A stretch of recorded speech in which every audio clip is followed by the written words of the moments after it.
Hello students, welcome to the channel online study with DK. मैं नीलम, जिनके साथ आप प्रिपरेशन कर रहे हैं ऑलटेट एग्ज़ाम के मैथमेटिक्स सब्जेक्ट के और मैथ्स के। हमने काफ़ी सारे टॉपिक्स सिलेबस के अकॉर्डिंग पेपर फर्स्ट के, जो कि आपके प्राइमरी लेवल का है, क्लास फर्स्ट से लेकर क्लास फिफ्थ तक के लिए हमने काफ़ी सारे क्वेश्चंस भी कर चुके हैं और सिलेबस के अकॉर्डिंग टॉपिक भी फिनिश कर चुके हैं। तो आप जो प्लेलिस्ट है वहाँ से सारे जो भी टॉपिक्स हैं उनको अच्छे से वहाँ से देखें, देन फिर क्वेश्चन सीरीज़ स्टार्ट करें। ये क्वेश्चन सीरीज़ नंबर 10 है और इसमें भी मैंने मल्टी टाइप्स क्वेश्चंस लिए हुए हैं। सारे क्वेश्चंस आपको हिंदी में ही प्रोवाइड किए हुए हैं। यदि किसी को इंग्लिश में क्वेश्चंस भी चाहिए है तो आप वो भी बता सकते हैं, तो मैं इन्हीं क्वेश्चंस का इंग्लिश में भी वीडियोज़ बना दिया करूँगी। तो चलिए आज हम स्टार्ट करते हैं। हमारा जो फर्स्ट क्वेश्चन है 2377228 तथा 15 के गुणनफल में इकाई का अंक क्या होगा।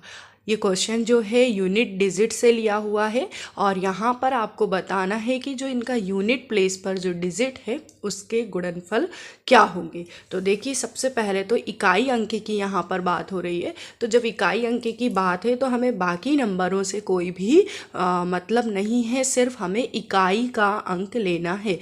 और अगर हम देखें तो 237, यहाँ पर आप देखेंगे कि 237 में जो यूनिट प्लेस पर जो यूनिट डिजिट है, जो इकाई का अंक है, वो आपका क्या है 7। इकाई अंक यहाँ पर क्या है आपका 7। अब इसी तरह मैं 72 की यदि बात करती हूँ तो 72 में आपको यूनिट डिजिट क्या है, इकाई अंक क्या है 2। इसी तरह यदि 28 को देखेंगे आप तो 28 में आपका क्या है 8। एंड देन यदि आप 15 को देखेंगे तो 15 में आपका क्या है 5। अब यहाँ बोला गया है गुणनफल। किसका गुणनफल? इकाई अंक का गुणनफल। तो आप देखेंगे यहाँ पर गुणनफल, इकाई अंक का मैं गुणनफल आपको करके दिखाती हूँ। 7 × 2 × 8 × 5। अब यहाँ पर आपको सिर्फ इकाई अंक को लेकर के गुणनफल निकालना था, तो मैंने सिर्फ इकाई अंक ले लिए यहाँ पर। अब आप मल्टीप्लाई करेंगे, यहाँ पर देखेंगे 7 × 14 50। अब देखिए यहाँ पर भी हम इकाई ही अंक लेंगे।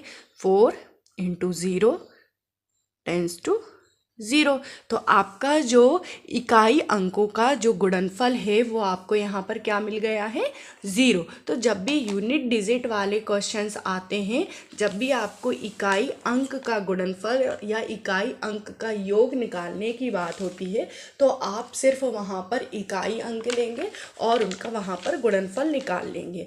अब हम इसी तरह से फिर आगे जो भी हमारे नंबर्स आएंगे फिर उनके भी इकाई अंक लेंगे और उनका भी आप गुणनफल निकाल लेंगे। नेक्स्ट क्वेश्चन है आपका 1 से 50 तक विषम संख्याओं का योग क्या होगा।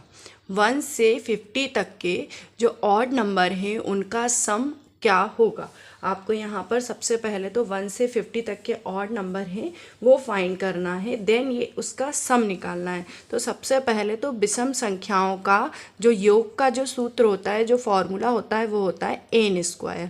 ठीक, तो आपको यहाँ पर क्या फाइंड करनी है, सबसे पहले तो नंबर्स फाइंड करने हैं कि कितने नंबर्स हैं जो कि 1 से 50 तक के विषम संख्याएं हैं। तो सबसे पहले तो यदि 1 से 50 तक में हम निकालें तो सबसे पहले 1 3 5 7 9 11 13, फिर आता है आपका 15, फिर 17 19 21 23 25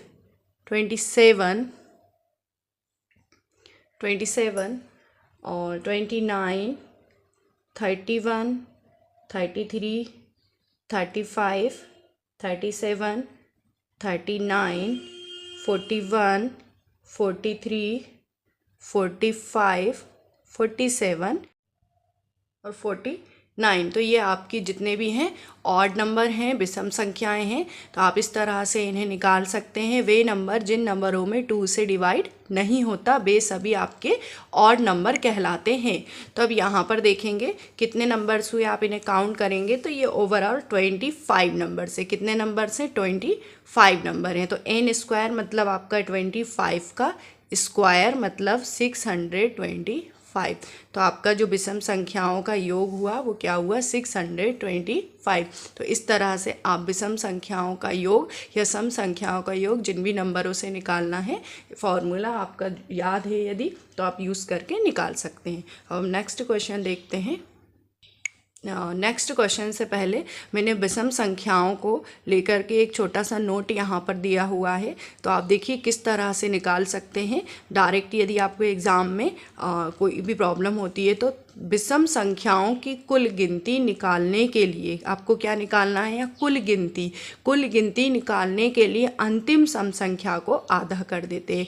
यदि आप अंतिम सम संख्या को आधा कर देते हैं तो आपको विषम संख्याओं की कुल गिनती पता चल जाएगी। अब जैसे 50 था तो मैं 50 को हाफ करूँगी तो आपका 25, तो वहाँ से आपको आपकी विषम संख्या की कुल गिनती पता चल गई। इसी तरह से यदि वहाँ पर सम संख्या ना हो और विषम संख्या हो अंतिम संख्या आपकी, तो आप क्या करेंगे उसमें एक तो यदि आपकी जो अंतिम संख्या है वो यदि विषम संख्या है, यदि आपकी अंतिम संख्या विषम संख्या है, तब इस कंडीशन में आप क्या करेंगे कि तो उस विषम संख्या में एक जोड़कर आप आधा कर देंगे। और यदि आपको सम संख्या में दी है लास्ट संख्या, तब आपको कोई भी प्रॉब्लम नहीं, डायरेक्ट आप आधा कर सकते हैं।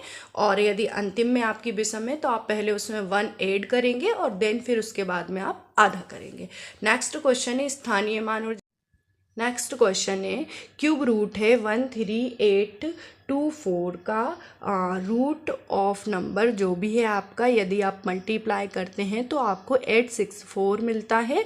तो आपको ये नंबर फाइंड करना है, मतलब ये नंबर का आपको क्यूब रूट दिया हुआ है और आपको इस नंबर का स्क्वायर में फाइंड करना है। तो सबसे पहले तो इसका ये जो क्यूब रूट बोला गया है, हम इस नंबर को इस रूट से बाहर निकालेंगे। तो इसके लिए सबसे पहले मैं इसका एलसीएम निकालती हूँ कि एलसीएम क्या है।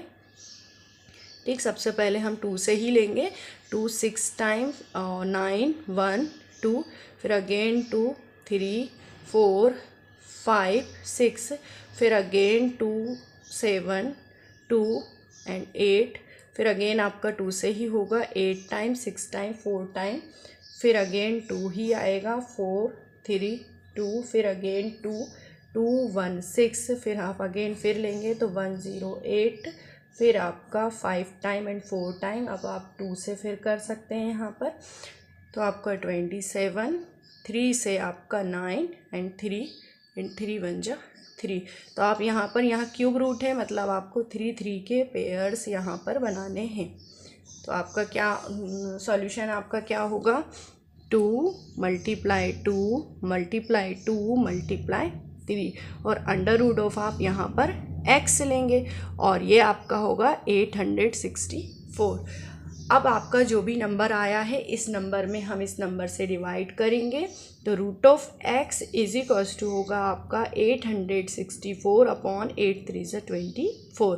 तो आपका यहाँ पर 36 टाइम डिवाइड होगा, तो x इज इक्वल्स टू आपका रूट ऑफ 36, मतलब आपका जो आंसर होगा वो 6 होगा। तो x की जो वैल्यू है आपकी यहाँ पर क्या है, 6 है। तो इस तरह से देखिए क्यूब रूट था, तो क्यूब रूट मतलब आपको 3 टाइप से पेयर बनाते हैं और फिर इस तरह से मैंने सॉल्व किया। नेक्स्ट क्वेश्चन है आपका एक संख्या के वर्ग में 14 क्यूब जोड़ने पर आपका जो उत्तर है वो 4425 आता है, तो वह संख्या क्या है। यहाँ बोला गया है कि आपकी कोई एक संख्या है 14 का क्यूब, कोई एक संख्या के वर्ग में आप 14 का क्यूब यदि जोड़ते हैं तो वो जो आपका उत्तर है वो 4425 आता है। तो एक संख्या मान लो वह है x, और उस संख्या के वर्ग में आप 14 का क्यूब जोड़ेंगे, तब आपका जो आंसर है, उत्तर है 4425 आता है। आपका क्वेश्चन इस तरह से है। अब 14 का जो क्यूब है आप वो निकालेंगे, एक्स स्क्वायर प्लस 14 का क्यूब 2744, और आपका ये 4425। तो x square is equals to, आप इन दोनों को माइनस करेंगे, 4425 माइनस 2744, मतलब आपका क्या होगा 1681। X square is equals to, और यदि हम एक्स का रूट यहाँ पर निकालते हैं तो आपका रूट ऑफ 1681 इज आपका 41।